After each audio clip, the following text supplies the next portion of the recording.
All right, this is the probably the final video, or hopefully, of this project to replace the uh, the slide out, adjusting where it had adjusted and dropped and damaged the outside of the coach. Well, this is the king size bed. It's in the back. This is flooring I added from Costco, laminate flooring. It's not supposed to expand too much. I still have a little bit more trim to do and rub some stain on that threshold molding, but use area rugs anyway, because who wants to step on a cold floor? And so we haven't used the coach yet or done anything with it, but it's ready to go, other than to make the bed and such. A detail here, you take a look. You can see in under here the one part you can see that's behind there, behind the cabinet, and over here the white piece you see is actually a piece of that molding I had bought from Newmar to go on the edge of a cabinet, and it was perfect. It slapped or tacked right over top of the edge of the slide out floor and made a nice finished look to it. I think it looks pretty good. So everything here is pretty tight. The flooring is in. I got to put some trim around the edges to kind of cover that gap a bit. The same way around here. I think I'd mentioned in the other video that there was a piece that extended out from the floor, one of the prior videos, and didn't see the purpose of it. Still don't see the purpose of it. So the decking actually of the floor of the slide out. There's another piece of that trim. I think it trimmed up and made a nice job out of it. And then I've got, of course, some trim to do around the transmission, I mean the engine access, and around another piece of molding to put down there. But it's not going to stop us from using the coach. And real happy with how it turned out. The seal works well. The slide out goes in and out as it should. It's tighter than it was, of course, but a little bit more work to finish up a few trim items, and we're good to go. Underneath of this slide out, I need to store this anyway.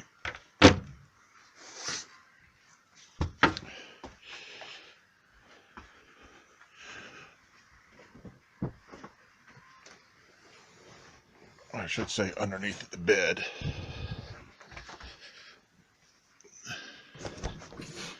This is what can be seen under the bed. There's somewhat storage, I guess you could put back there, and then a compartment here for some things. And I got to drop the floor, which is laying right there. Drop the floor over this hole, because you don't store anything in there. That's and there's actually a piece of netting that was added back here. Can't really tell, to prevent somebody from chucking something back there and having it fall down in the mechanism, get crushed, which would be a bad thing. So this is the slide out. The cabinets are back and secured in place with screws as opposed to a gazillion nails, and everything's put back together. So I hope you've enjoyed the tips I've done on this and how these slide outs work, and hope it's beneficial to somebody else that may be considering working on their own coach. Have a good one. Well, I'm taking this video just to prove how nuts I am. This is my cabinet door that goes in front of the sewage compartment. Taken photos of it before about the fact that it doesn't raise up all the way because of slide out. And it hits a slide out by about that much. So I ordered from Newmar a piece of this end guard, and basically I took a skill saw. It's a normal little skill saw. I run tape down the outside of it, and to keep the paint from splintering. Doesn't matter anyway because it's going to be covered by this. And I took a skill saw and cut my door. Now it's a matter of putting it back together, and I've got to paint anyway, so that doesn't concern me. But what I think's weird is all get out. There's been a repair here. Is see that swell in that swell, or that indentation is into the foam. I don't know what in the world happened. in this coach in the past. But the funny thing is it's above the stripe, and it follows the stripe all the way front to back. So beats crap out of me. It will still have that because I am not reskinning this door for this. So I'm just going to notch this corner, cut this, and notch this corner, so it'll fit here, and put it back together, and then secure it back into the opening with some angle aluminum, and put the door back. And what I'm going to do is, when I paint the other stuff I got to do, I'm going to paint that too. So hopefully another hour I'll have this done. Okay, got my cabinet cut and put back in place, cabinet door. And so this will work, and I got to rearrange it, put the strut so it'll push it all the way up, but it works well, and locks in place like it was. I never moved that cabinet. The cabinet's in the same spot as it was before. And this cabinet here looks like I may have caught, oh shit, may have done some damage there. I might have been already done that. Anyway, this will now fit back into this spot there, and I have enough clearance for the cabinet door, because I'm going to jam that as tight to the right as I can. A couple of pieces of aluminum, I'll be done with that. I kind of hate that. Touch-up paint, I guess. I'll have some when I start painting. Clean that up. But this side's been painted before, so that's probably why it's so popped off so easy, which is not a good sign. Okay.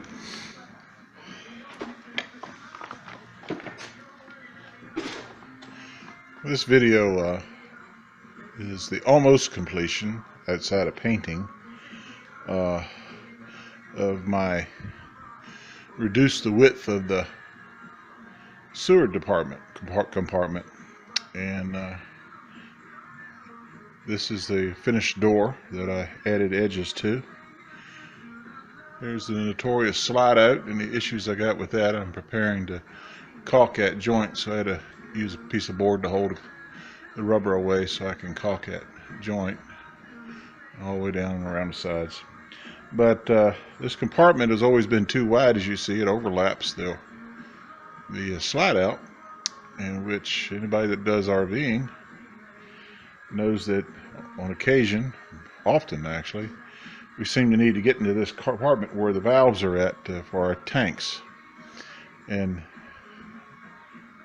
being the little guy I am, I don't like getting down real low, because this darn compartment door would not open up all the way. Let me get over here. As you can see, it's pretty low, just above the tire. There's the compartment. But now, after my modification,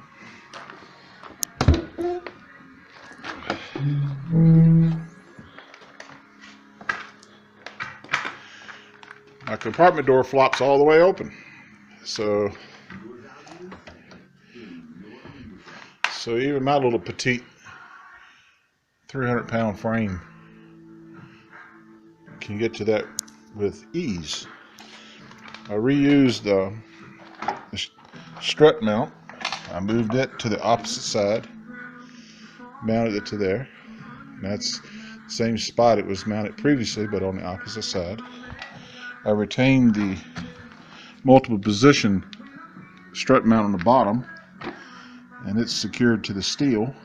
That's part of the frame here. So I'm not sweating that. I think that's not going to go anywhere. I may go through and tighten that bolt up so that, look, there's a, it's attached in there, but wouldn't it be a big deal to get in there with a ratchet and tighten that up? But on the opposite side, where I had cut it down, I've added the gasket, which was a leftover gasket from when I removed the gasket on the bottom of the slide out, replace that, and this is a part that wasn't too torn up. So that's secured to this stationary compartment door cover with a piece of aluminum, put with 1/8 inch by really short rivets, pop rivets, right along the edge to hold that gasket in place. So that's just like it would have been from the factory, I guess, or very similar. And this little compartment door, which is cut down with this cap put on, which is the factory cap from Newmar. It just basically, I fitted it to this door after I took a skill saw and cut the door to the correct width, or basically a width that would allow the slide out to come out, yet my door to swing up. I just made a little narrow door and tried to match that best I could. The stripes don't match perfectly, but they're close enough.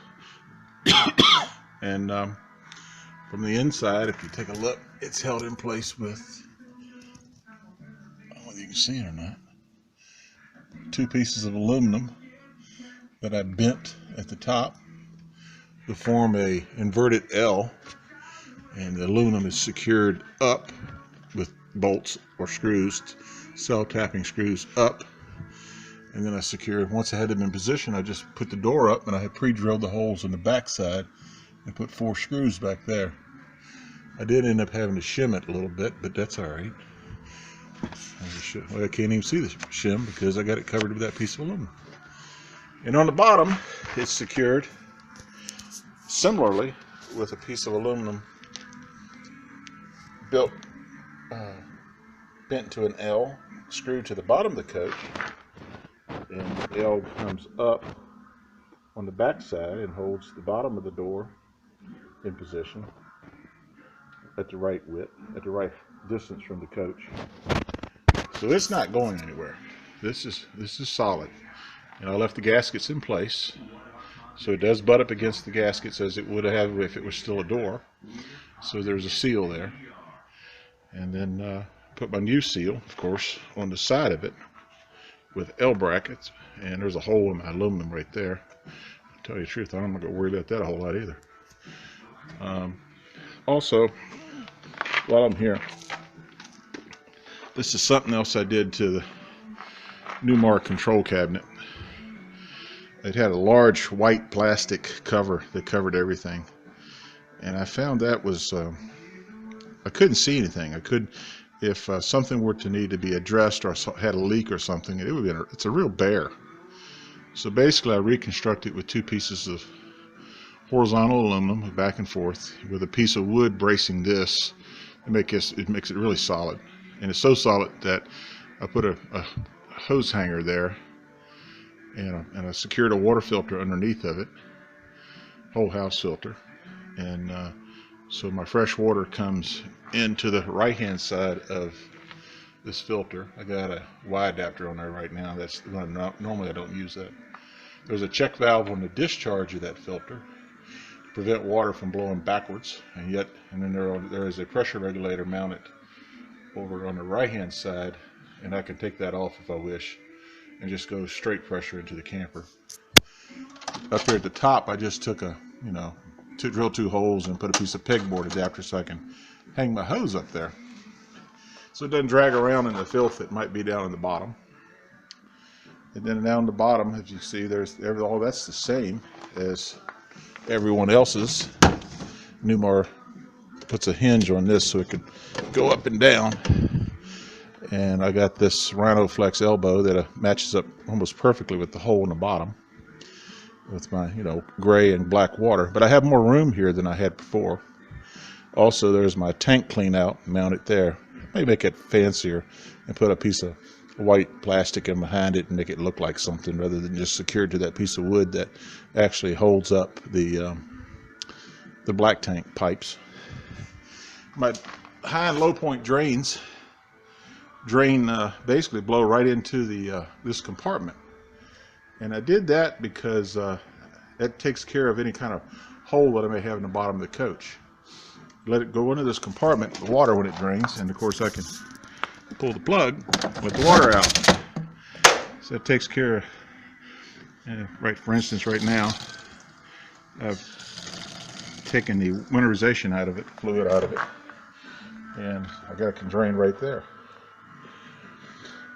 My switches are there for the basement heat and the water pump, and then my tank fill is rigged up there.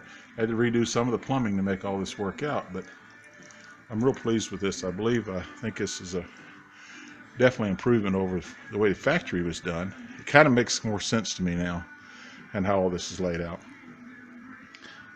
Also, I had, for some reason, there were screws going through the bottom down here to the, and so it would, if water were to get in the pan, it would have leaked down and got into the bottom, which was plywood, which is, by the way, coincidentally all rotted out, and I replaced all that last year also. I may include that on a different video.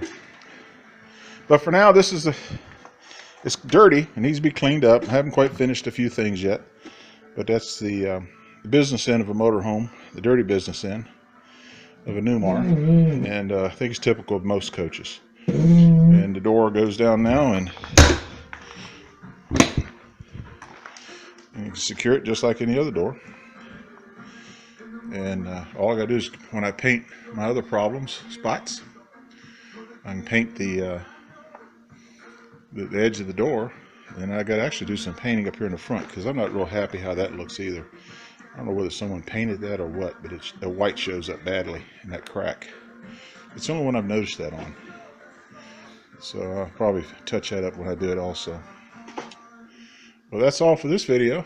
My next step is to lay a bead of paintable Pro Caulk along the bottom of this, and here I'm going to go with black. I don't think black's going to show up that bad, and I'm going to try to cover that white strip with black caulk, and also come in here and caulk this joint shut. We'll see how that works, and but that's my next step for this evening. Get that done, and that'll give it a few days to dry before I have to pull the slide in and pull it back into the camper. Prepare us to go camping hopefully next weekend. Hope you enjoyed watching this. This is just a do-it-yourselfer kind of guy, and hope somebody's watched this and said, "Oh, that's how it can be done," and I hope it helps somebody else out. Maybe somebody looks at it and says, "Oh shit, he really messed that thing up." So either way, feel free to leave a comment. Even subscribe if you want. I don't know what all the videos I'll probably add, but I'm always into something, and I bought me a selfie stick, so I might even do that too. So take care. God bless. This is Doug signing off.